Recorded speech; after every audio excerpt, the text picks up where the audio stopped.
So the intro's going well. 2 picking patterns up here.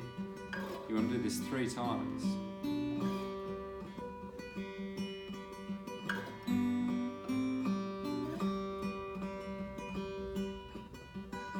See, I'm trying to get really relaxed with this right hand, just so it's really kind of natural. So into the section we've learnt today.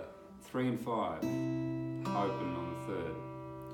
4 and 3 on the 1st, picking 5 and 1, open on the 3rd.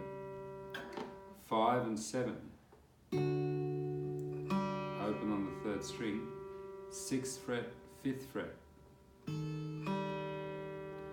Then this is the tricky part in a way, is just to get that 2nd finger just to slide onto your double dots, little finger on the 8th fret and pick. Little finger stays, 1st finger, 6th fret, picking. This wide shape just slides onto the dots going back lower and flicks out. So we've got wide,